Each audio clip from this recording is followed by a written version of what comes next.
आज हम एक बेहद ही संवेदनशील मुद्दे पर चर्चा करेंगे। एक दुल्हन आने वाली जिंदगी के हसीन सपने बुन रही थी। आज ही उसकी शादी होनी थी। शाम को बारात आनी थी। वो मेकअप के लिए ब्यूटी पार्लर गई थी। आंखों में जाने कितने अरमान तैर रहे थे। इन अरमानों के साथ तभी एक सिरफिरा उस ब्यूटी पार्लर में घुसा और उसके हाथ में तेजाब से भरा मग था। महज 15 सेकंड के भीतर उसने दुल्हन बनने वाली उस लड़की पर तेजाब उड़ेल दिया। देखते ही देखते उस लड़की की जिंदगी, उसकी ख्वाहिशें, उसका भविष्य सब बर्बाद हो गया।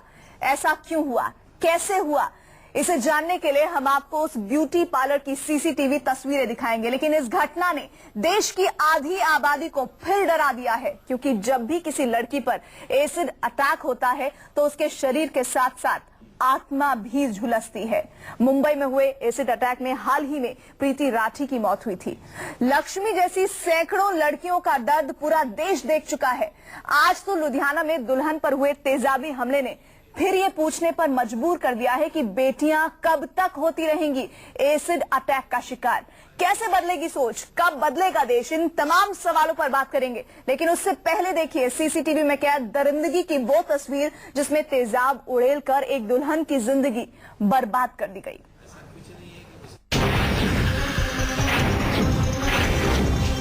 सीसीटीवी में कैद एसिड अटैक। 3 कैमरों में तेजाब कांड की दास्तान।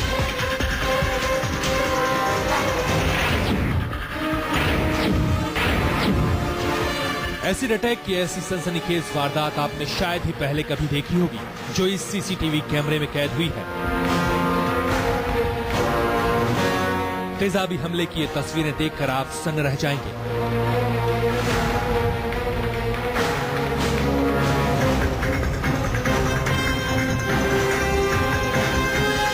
आज आप देखेंगे कैसे चंद सेकंड में एक सनकी ने शादी के दिन ही एक दुल्हन की जिंदगी तबाह कर दी, उसके अरमान जला डाले।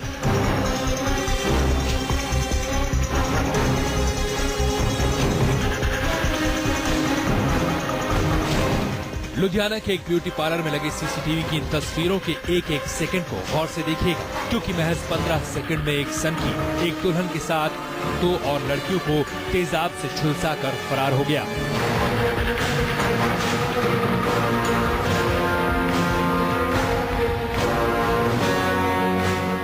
हम आपको एसिड अटैक की हर तस्वीर 3 अलग अलग कैमरों से दिखाएंगे। सबसे पहले कैमरा नंबर 1 से देखिए अटैक करने वाला सिरफिरा कैसे इस ब्यूटी पार्लर में दाखिल होता है। जरा गौर से देखिए, इसके हाथ में तेजाब है।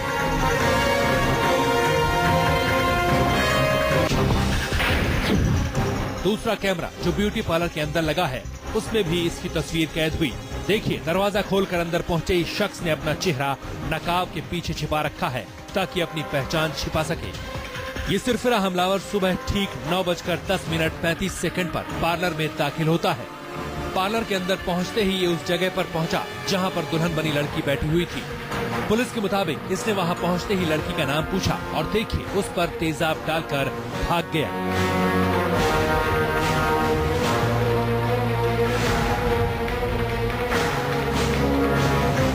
जिस वक्त ये हमलावर भाग रहा था, उस वक्त सीसीटीवी कैमरे की घड़ी में 9:10:50 का वक्त था।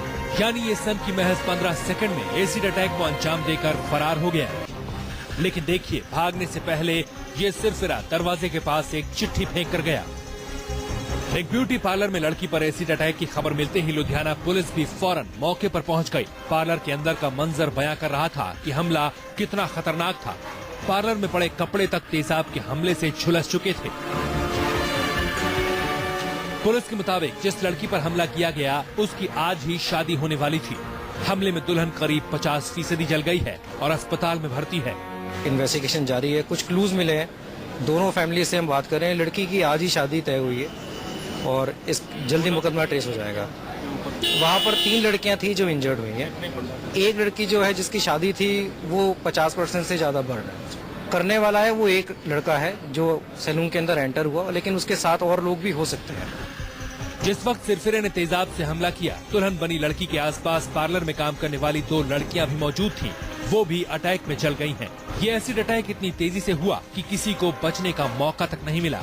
एक पर्सन ने आकर के अंदर जाकर के उस ब्राइड का नाम पूछा और पूछते ही उसने इमीडिएटली मतलब इतनी स्पीड से उसने रिएक्ट किया कि उस लड़की के फेस पे एसिड डाला। जब वो एसिड उसने तेजी से डाला तो वो 3-4 लोगों के ऊपर और जाकर के स्प्रेड हुआ, जिसमें मेरे 2 स्टाफ काफी इंजर्ड हुए। पुलिस सीसीटीवी कैमरे में कैद एसिड अटैक की वारदात की तफ्तीश में जुट गई है। उस लेटर से भी हमलावर का सुराग तलाशने की कोशिश की जा रही है जो उसने भागते वक्त गेट के पास फेंका था। हालांकि पुलिस को शक है कि एसिड अटैक एक तरफा इश्क का अंजाम हो सकता है, लेकिन असली वजह तो तभी सामने आएगी जब ये हमलावर गिरफ्त में आएगा। Bureau report, news 24।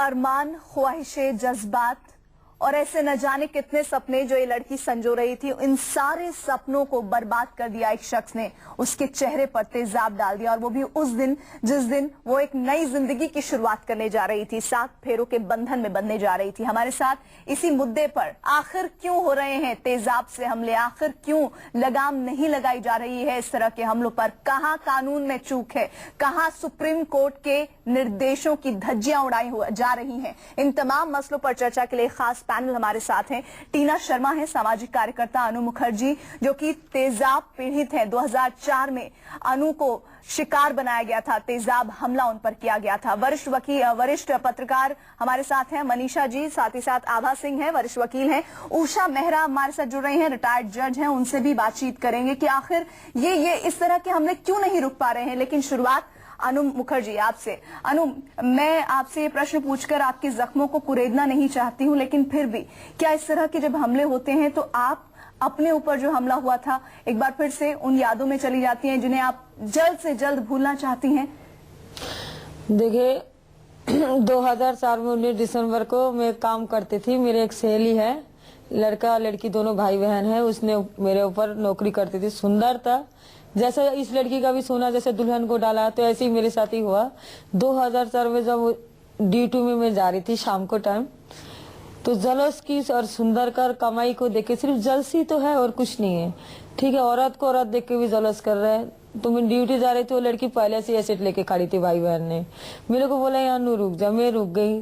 तो वो शाम और आज को 2004 में 19 दिसंबर को शाम को 6:30 की टाइम था, मैं को भी भूल नहीं सकती। 10 साल हो गया मेरे इस घटना को।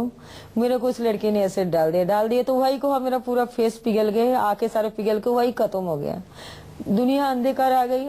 4 लोगों ने मुझे, किसी ने पानी डाला, किसी ने दूध डाला। मैं दर्द की वजह तड़प रही हूँ, मेरे पूरा तन खुल गया एकदम से। गली की 4 लड़का ने, किसी ने दूध डाला, किसी ने पानी डाला। मैं चिल्ला रही मामा करके। मेरे को सही बताऊँ तो एसिड होते का पता नहीं, सुना था, कभी मैंने देखा नहीं। तो मेरे को कह रही तेजाब डाल दिया, तेजाब डाल दिया, ऐसा चिल्ला रहे लड़कों ने। मेरे को पूरा शरीर खुल गया, मेरा कपड़ा 4 जोड़ी कपड़े बने ऐसे टान का, इसी महीना का दिन। तो मेरे को लोगों ने अपोलो हॉस्पिटल तड़पता और शर्ट पहना के ऑटो वाला मुझे लेके गई। मनीषा, अनु की आप बात सुन रही हैं, ये आज की घटना नहीं है। आज से ठीक 10 साल पहले अनु इस सब को झेल चुकी है। लेकिन ये कैसी सोच है, ये कैसे किसी की जिंदगी बर्बाद करने के लिए आप हमला कर देते हैं ताकि वो भविष्य जो बहुत सुंदर होने जा रहा है उसी पर ही एक पूर्ण विराम लग जाता है? प्रीति, एसिड अटैक के सारे ज्यादातर मामले महिलाओं पर ही होते हैं। एक हमारे यहाँ जो पुरुषवादी मानसिकता है, ये उसका बहुत बड़ा उदाहरण है। और जैसे हथियार आप इस्तेमाल करते हैं, यहाँ पर एसिड एक हथियार की तरह इस्तेमाल किया जाता है, क्योंकि वो औरत आपको नहीं मिल रही है। जैसे इस मामले में हुआ, जैसे अनु के मामले में हुआ, इस तरह के बहुत सारे मामले हैं। वो एक तरफा प्रेम मत कहिए, क्योंकि प्रेम इतना गंदा कभी नहीं हो सकता है कि आप जिसे प्रेम करते हैं उसके साथ इस तरह का विभत्स घटना करेंगे। क्योंकि मुझे लगता है आप किसी को जान से मार दीजिए, वो ज्यादा ठीक है, लेकिन किसी के साथ इस तरह का कुछ भी करना, जब मैं अनु को देखती हूँ तो मेरा दिल दहल जाता है। और मुझे लगता है कि हम कैसी व्यवस्था में रह रहे हैं, और ये सारी दुनिया की प्रॉब्लम है। ऐसा नहीं कि हमारे ही देश में होता है, सब जगह होता है। और हमारे यहाँ तो सुप्रीम कोर्ट ने बार बार कहा है, इसके बावजूद मैं देखती हूँ कि एसिड हर जगह मिल रहा है। और वो इतना खराब एसिड है कि जमीन पे अगर आप गिरा दीजिए तो वो जमीन ही दूसरे रंग की हो जाती है। और उसको अगर कोई इस्तेमाल कर रहा है, उस पुरुष की मानसिकता, उस परिवार के संस्कार, हर चीज पे मुझे लगता है सोचने की बहुत जरूरत है। और बहुत कड़े कानून होने चाहिए।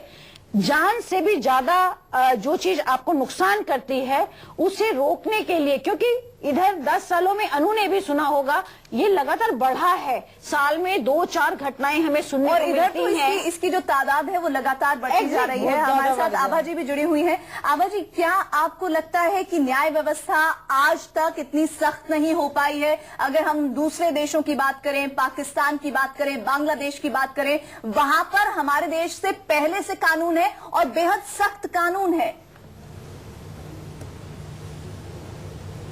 जी बिल्कुल, बांग्लादेश ने 2002 में एसिड अटैक के लिए डेथ पेनल्टी लाया।